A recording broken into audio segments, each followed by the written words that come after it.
আদাব, আমার নাম হচ্ছে শীর্ষেন্দু উজ্জ্বল চক্রবর্তী। আমার প্রশ্নটা হচ্ছে যে প্রিভিয়াসলি একজন বলেছেন যে আপনারা একটি ইসলামিক বেসড পলিটিক্যাল পার্টি।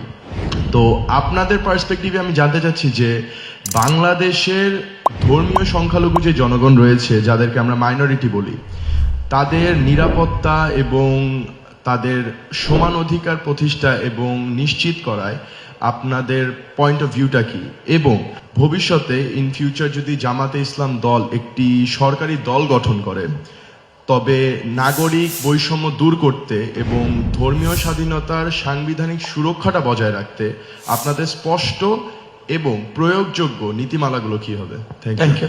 উনি একটা কনসার্ন এক্সপ্রেস করেছেন যে বাংলাদেশে মুসলমানরা হলো সংখ্যায় মেজরিটি, যদি আমরা ধর্মের দিক থেকে বিবেচনায় নেই। এখানে আরো অন্যান্য ধর্মের লোকেরা আছে যাদেরকে উনি বলেছেন যে বলা হয় মাইনরিটি। প্রথম কথা হলো আমরা কোনো মেজরিটি মাইনরিটি স্বীকার করি না। আমরা বলি যে under our proud constitution every citizen who borns here and who lives here, everyone will enjoy equal rights. ধর্মের ভিত্তিতে রাইটস নির্ধারণ হবে না, নাগরিকত্বের ভিত্তিতে রাইটস নির্ধারণ হবে, নাম্বার ওয়ান। নাম্বার টু হচ্ছে এই মেজরিটি মাইনরিটিটা আসছে কোত্থেকে, এটা কিন্তু উন্নত বিশ্বে নাই।